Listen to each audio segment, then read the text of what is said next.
नाजरीन, जब बहेरा अरब में मौजूद बिपरजॉय नामी समुद्री तूफ़ान शुरू हुआ तो इसका रुख कराची की तरफ था और सोशल मीडिया पर यह बहस शुरू हो गई कि क्या ये तूफ़ान कराची के साहल से टकराएगा या नहीं। अगर हम इस बहस के पस मंज़र को जानने की कोशिश करें तो ये बात वाज़े होती है कि सन 1990 के बाद जितने भी समुद्री तूफ़ान आए हैं वो कराची पहुंचने से कबल ही अपना रुख तब्दील करने पर मजबूर हुए या किसी की शिद्दत कराची से टकराने से पहले ही इतनी कम हो गई कि ये शहर महफूज ही रहा। कराची के बाज़ मकामी लोगों और ख़ास करके यहाँ मौजूद दरगाह अब्दुल्ला शाह गाज़ी रहमतुल्लाह अलैह के मुरीदों का मानना है कि कराची यहाँ दफन बुज़ुर्ग हस्ती की करामात की वजह से समुद्री तूफ़ान से बच जाता है। अब ये बहस भी अहम है कि कराची के इस बार या हमेशा तूफ़ान से बच जाने के पीछे अब्दुल्ला शाह गाज़ी रहमतुल्लाह अलैह की करामात हैं या फिर इसकी कोई साइंसी वजूहात भी हैं। हज़रत अब्दुल्ला शाह गाज़ी के मुतल्लिक बात आगे जाकर करते हैं, मगर उससे पहले माहिरीन से ये जान लेते हैं कि समुद्री तूफ़ान क्यों आते हैं और हालिया तारीख़ में ऐसी कुदरती आफ़ात से कराची के बच जाने की वजूहात क्या हैं। कायद-ए-आज़म यूनिवर्सिटी में शोबा अर्थ साइंसेज़ की प्रोफेसर डॉक्टर मोनालिसा ने BBC को बताया कि दुनिया के अक्सर ममालिक इस तरह के साइक्लोन को रोकने के लिए दीगर पेशगी इक़दामात के अलावा साहिल समुंदर पर दीवार तामीर करते हैं ताकि तूफ़ान इस दीवार से टकरा कर ज़्यादा नुकसान का बाइस ना बने। उनके मुताबिक कराची 3 प्लेट्स यानी इंडियन, यूरोशिया और अरेबियन की बाउंड्री पर वाक़ है जो समुद्री तूफ़ान के लिए कुदरती रुकावट साबित होती है। इन प्लेट्स की वजह से समुद्री तूफ़ान को घूमने का मौका नहीं मिलता और फिर ये रुख मोड़ लेता है। यूं अपनी जगराफिए की वजह से कराची हर बार बच निकलता है। ताहम डॉक्टर मोनालिसा के मुताबिक इसका ये मतलब हरगिज़ नहीं कि हर बार ये प्लेट्स इस शहर को महफूज रख सकती हैं। वो कहती हैं कि अब कुदरती आफ़ात का एक तसलसल है और कम वक्त में ये आफ़ात देखने में आ रही हैं। इनके मुताबिक ये समंदर ख़ुद भी अरेबियन प्लेट पर ही वाक़ है। डॉक्टर मोनालिसा के मुताबिक जहां ये प्लेट्स कराची के लिए अहमियत इख्तियार कर गई हैं, वहीं ये पाकिस्तान के लिए बड़े ख़तरे का सबब भी हैं। पाकिस्तान और ख़ित्ते में ज़लज़ले भी इन प्लेट्स की मूवमेंट की वजह से आते हैं। यूं ये सब अनासर मिलकर कुदरती आफ़ात के इम्कानात को बढ़ा देते हैं। इनके मुताबिक Pakistan 3 high active plates margin पर वाक़ है, जिस वजह से यह मुल्क आलमी हिद्दत और माहौलियाती तब्दीली से भी सबसे ज़्यादा मुतासिर है।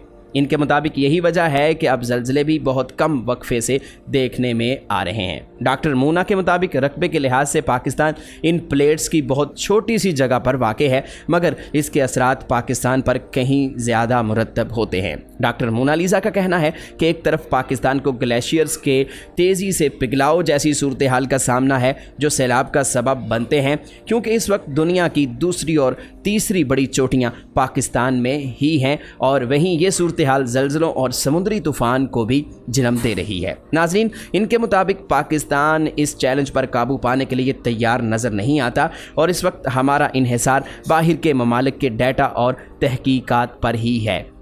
डॉक्टर मोनालिसा के मुताबिक इंडिया ने इस हवाले से बहुत काम किया है और इन साइक्लोन से निमटने से मुतल्लिक मैकेनिज़्म भी बहुत बेहतर बनाया है। डॉक्टर मोनालिसा ने BBC को बताया कि ऐसी तमाम कुदरती आफ़ात जिनका ताल्लुक़ पानी से होता है, इनकी बुनियादी वजह टेम्परेचर यानी दर्जा हरारत होता है।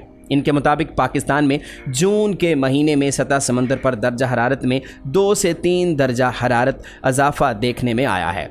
चीफ मेट्रोलॉजिस्ट डॉक्टर सरदार सरफराज के मुताबिक सादा अल्फाज में साइक्लोन दर्जा हरारत और हवाओं के दबाव की वजह से पैदा होते हैं। इनके मुताबिक दर्जा हरारत अगर इस समुद्री तूफ़ान को जन्म देते हैं तो फिर हवाओं का दबाव इसके रुख का तयन करता है। सरदार सरफराज के मुताबिक मई और जून में बहेरा अरब, शुमाली इंडिया और बे ऑफ बंगाल में ये साइक्लोन बनते हैं। ताहम इनके मुताबिक गुज़िश्ता बरस ये साइक्लोन सिरे से बने ही नहीं हैं। चीफ मेट्रोलॉजिस्ट सरदार सरफराज कहते हैं कि इन समुद्री तूफ़ानों का ताल्लुक़ सब ट्रॉपिकल विंड से होता है। इनके मुताबिक सतह समंदर, मिडल और अपर विंड इन तूफ़ानों में अहम किरदार अदा करती है। इनके मुताबिक जब समंदर का टेम्परेचर सतह से लेकर 50 मीटर नीचे तक 26 से 28 दर्जे सेंटीग्रेड हो जाता है तो फिर ये इसकी अलामत है कि कुछ गड़बड़ है। इस सूरत हाल में ज़्यादा बुखारात बनना शुरू हो जाते हैं। जब मज़ीद ऊपर ये बुखारात बनते हैं तो गर्म हवा ऊपर जाकर ठंडी हो जाती है और यूँ डाइवर्जेंस शुरू हो जाती है। इनके मुताबिक 40,000 फुट बुलंदी पर जब ये हवाएं होती हैं तो फिर ये साइक्लोन यानी समुद्री तूफ़ान की वजह बन जाती हैं। ये ऐसा ही है जैसे सिलेंडर में हवा भरते रहें और फिर वो ऊपर से मुसलसल निकलती रहे। साइक्लोन के दौरानिये से मुतल्लिक डॉक्टर मोनालिसा का कहना है कि इसका ताल्लुक भी दर्ज हरारत से होता है। इनके मुताबिक जब साइक्लोन सुस्त पड़ जाते हैं तो फिर इसका दौरानिया घंटों से बढ़कर कई दिनों तक हो जाता है। इनके मुताबिक बिपरजॉय का दौरानिया भी बढ़ गया था, जिसकी वजह दर्ज हरारत में कम वक्त में ज़्यादा तब्दीली है।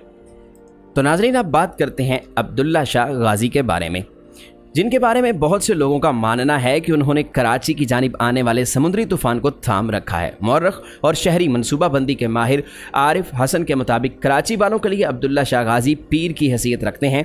इनके मुताबिक अब्दुल्ला शाह गाज़ी रहमतुल्लाह अलैह के बारे में मुख्तलिफ रवायात हैं, ताहम इनकी निस्बत इमाम हसन रज़ी अल्लाह तआला अन्हो से है। इनके मुताबिक कुछ रवायात में है कि अब्दुल्ला शाह गाज़ी रहमतुल्लाह अलैह उमैया सल्तनत के ख़िलाफ़ जद्दोजहद करने आए थे और फिर वो लड़ते हुए शहीद हो गए।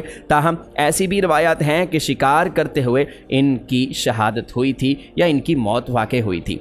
ताहम आरिफ हसन कहते हैं कि भले समुद्री तूफ़ान कराची से ना टकराया हो, मगर ये शहर कई तूफ़ानों से हो गुज़रा है। मुसन्निफ़ व तज्ज़िया कार नदीम फ़ारूक पराचा ने BBC को बताया कि वो अब्दुल्ला शाह गाज़ी रहमतुल्लाह अलैह के मज़ार के करीब ही रहते हैं। उनके मुताबिक ये एक छोटा सा मज़ार होता था, जिसकी तोसी वज़ीर आज़म ज़ुल्फ़िकार अली भुट्टो के दौर में हुई और अब ये एक बड़ा मज़ार बन चुका है। उनके मुताबिक उन्होंने जितनी भी तहकीक की और किताबें पढ़ी हैं, इनमें अब्दुल्ला शाह गाज़ी रहमतुल्लाह अलैह के बारे में ऐसी तफसीलात दर्ज नहीं। इनकी राय में 19वीं सदी में अंग्रेज़ों की भी लिखी हुई किताबों में कराची में अब्दुल्ला शाह गाज़ी रहमतुल्लाह अलैह के मज़ार का ज़िक्र ज़रूर मिलता है, मगर इसके बारे में बाकी कोई तफसीलात नहीं हैं। इनके मुताबिक अब्दुल्ला शाह गाज़ी रहमतुल्लाह अलैह के बारे में जितनी बातें मशहूर हुई हैं, उनका ताल्लुक़ गुज़िश्ता 40 से 50 बरस से है। बहरहाल बहुत से अकीदतमंदों का मानना है कि कराची शहर अगर अब तक तूफ़ानों से महफूज रहा है तो इसकी वजह अब्दुल्ला शाह गाज़ी का मज़ार ही है। अब्दुल्ला शाह गाज़ी के बारे में कुछ मालूमात मिलती हैं कि वो करबला के वाक़े के बाद बनु उमैया के मज़ालिम से तंग आकर दीगर सैयदात की तरह दीगर ममालिक की तरफ कूच कर गए और फिर कराची पहुंचकर यहाँ तबलीग की। ताहम उनका कहना है कि चूँकि वो इमाम हसन रज़ी अल्लाह तआला अन्हो की 5वीं पुश्त में से थे, तो ये यकीन से कहा जा सकता है कि वो मोहम्मद बिन कासम के बहुत बाद में यहाँ पर आए थे। नाज़रीन, अब बात करते हैं कि कराची में अब तक कितने तूफ़ान आए हैं और उन सब तूफ़ानों से कराची किस तरह महफूज रहा है।